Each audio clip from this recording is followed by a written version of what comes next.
ಎಲ್ಲರಿಗೂ ನಮಸ್ಕಾರ. Sunanda cooking YouTube ಚಾನಲ್ಗೆ ಸ್ವಾಗತ. ಇವತ್ತಿನ ರೆಸಿಪಿ ಬಂದುಬಿಟ್ಟು ಪನ್ನೀರ್ ಮತ್ತು ಚೀಸಿನ ಸಮೋಸ. ಸೊ ಹೇಗೆ ಮಾಡ್ಕೊಳೋದು ಮನೆಯಲ್ಲೇ ಅಂತ ಹೇಳ್ಕೊಡ್ತೀನಿ, ಬನ್ನಿ. 1 ಬೌಲ್ ಆಗೋಷ್ಟು ಚೀಸ್ನ ನಾನು ತುರಿದಿಟ್ಕೊಂಡಿದ್ದೀನಿ.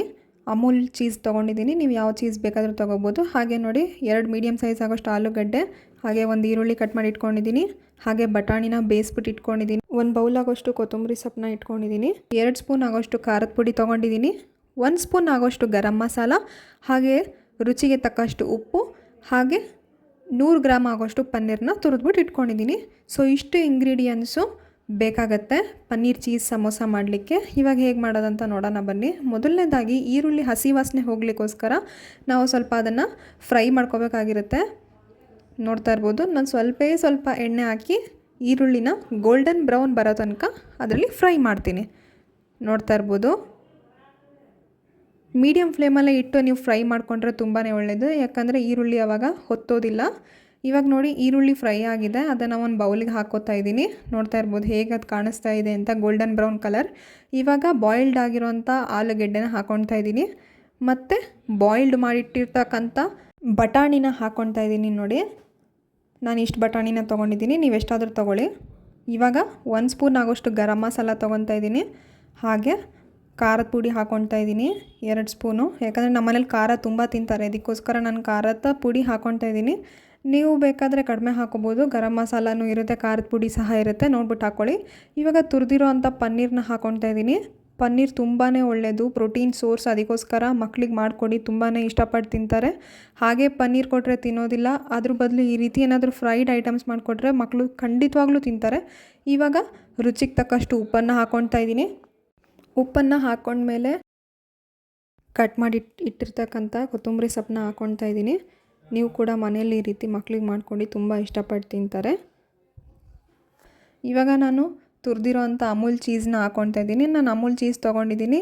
ನಿಮಗೆ ತುರಿಯೋದಕ್ಕೆ ಟೈಮ್ ಇಲ್ಲ ಅಂದರೆ ನೀವು ಇದೇ ರೀತಿ ರೆಡಿಮೇಡ್ ಚೀಸ್ ಬರುತ್ತೆ ತುರಿದಿರೋ ಅಂಥದ್ದು, ಅದನ್ನು ಹಾಕೋಬೋದು. ಅದಕ್ಕೆ ಮೊಸರೆಲ್ಲ ಚೀಸ್ ಅಂತಾರೆ. ನಾನು ಅದ್ರ ಬದಲು ಅಮೂಲ್ ಚೀಸ್ನ ಯೂಸ್ ಮಾಡ್ತಾಯಿದ್ದೀನಿ, ಅದಕ್ಕೋಸ್ಕರ ಹೇಳ್ತಾ ಇದ್ದೀನಿ. ಇವಾಗ ಇದನ್ನು ಫುಲ್ಲು ಕ್ಲೀನಾಗಿ ಮಸಾಲೆ ಎಲ್ಲ ಹೊಂದ್ಕೊಂಡಂಗೆ ಮಿಕ್ಸ್ ಮಾಡ್ತೀನಿ. ನೋಡಿ, ನೀವು ಕೂಡ ಕರೆಕ್ಟಾಗಿ ಮಿಕ್ಸ್ ಮಾಡ್ಕೊಳ್ಳಿ. ಇವಾಗ ನೋಡಿ, ನಾನು ಮೈದಾ ಹಿಟ್ಟನ್ನ ತೊಗೊಳ್ತಾ ಇದ್ದೀನಿ.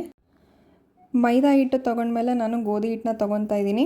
ನಾನು ಎರಡೂ ಮಿಕ್ಸ್ ಮಾಡ್ತೀನಿ, ಯಾಕಂದರೆ ಎರಡೂ ಮಿಕ್ಸ್ ಮಾಡಿದರೆ ಚೆನ್ನಾಗಾಗುತ್ತೆ ಅಂತ ಹೇಳಿ. ನಿಮಗೆ ಮೈದಾ ಯೂಸ್ ಮಾಡೋಕ್ಕೆ ಇಷ್ಟ ಇಲ್ಲ ಅಂದರೆ ಮಕ್ಳಿಗೆ ಮಾಡ್ಕೊಳೋದಾದರೆ ಗೋಧಿ ಹಿಟ್ಟಲ್ಲೇ ಮಾಡ್ಕೋಬೋದು, ಆವಾಗಲೂ ಚೆನ್ನಾಗೇ ಬರುತ್ತೆ. ಚಪಾತಿ ಹಿಟ್ಟಲ್ಲಿ ಅಥವಾ ಮೈದಾದಲ್ಲೇ ಮಾಡ್ಕೋಬೋದು, ಅದರಲ್ಲೂ ಚೆನ್ನಾಗಿ ಬರುತ್ತೆ. ನೋಡ್ಬೋದು ಅಷ್ಟು. ಇವಾಗ ಅದನ್ನು ಉಂಡೆ ಮಾಡಿ ಕಲಿಸ್ಬಿಟ್ಟು ಇವಾಗ ನಾನು ಅದನ್ನು ಲಟ್ಟಿಸ್ತಾ ಇದ್ದೀನಿ. ಕೆಲವೊಬ್ಬರಿಗೆ ಸ್ಟಫ್ ಮಾಡೋಕ್ಕೆ ಬರಲ್ಲ, ಅದಕ್ಕೋಸ್ಕರ ನಾನು ಫುಲ್ ಪ್ರೋಸೆಸ್ನ ತೋರಿಸ್ತಾ ಇದ್ದೀನಿ. ಮೊದಲು ಈ ರೀತಿ ಉತ್ಕೊಂಡು ಅದಾದಮೇಲೆ ಅದನ್ನು ಮಧ್ಯದಲ್ಲಿ ಒಂದು ಚಾಕು ತೊಗೊಂಡು ಕಟ್ ಮಾಡಿಕೊಂಡ್ರೆ ಆ ಕಡೆ ಒಂದು ಭಾಗ ಈ ಕಡೆ ಒಂದು ಭಾಗ ಆಗುತ್ತೆ. ಇವಾಗ ಅದನ್ನು ಒಂದು ಭಾಗನ ತೊಗೊಂಡು ಆ ರೀತಿ ಅಂಟಿಸ್ಕೋಬೇಕು, ಆವಾಗ ಕರೆಕ್ಟಾಗಿ ಅದು ಟ್ರಯಾಂಗಲ್ ಶೇಪಿಗೆ ಬರುತ್ತೆ. ನೋಡ್ತಾ ಇರ್ಬೋದು, ಹುಷಾರಾಗಿ ಸ್ಟಫ್ ಮಾಡಬೇಕು. ನಾನು ಇಲ್ಲಿ ಮಿನಿ ಸಮೋಸ ಮಾಡ್ತಿರೋದ್ರಿಂದ ನಾನು ಚಿಕ್ಕದಾಗೆ ಮಾಡ್ಕೊತೀನಿ ಸ್ಟಫ್ ಮಾಡಲಿಕ್ಕೋಸ್ಕರ. ನಿಮಗೆ ಬೇಕಾದರೆ ನೀವು ದೊಡ್ಡದಾಗಿ ಮಾಡ್ಕೋಬೋದು ಉತ್ಕೊಂಡು. ಇದೇ ಥರ ಚಪಾತಿ ಸೈಜಲ್ಲಿ ಅಳತೆಯಲ್ಲಿ ಉತ್ಕೊಂಡು ನೀವು ಅದನ್ನು ಮಧ್ಯದಲ್ಲಿ ಕಟ್ ಮಾಡ್ಕೊಂಡ್ರೆ ನಿಮಗೆ ಅಷ್ಟು ದೊಡ್ಡದು ಬರುತ್ತೆ.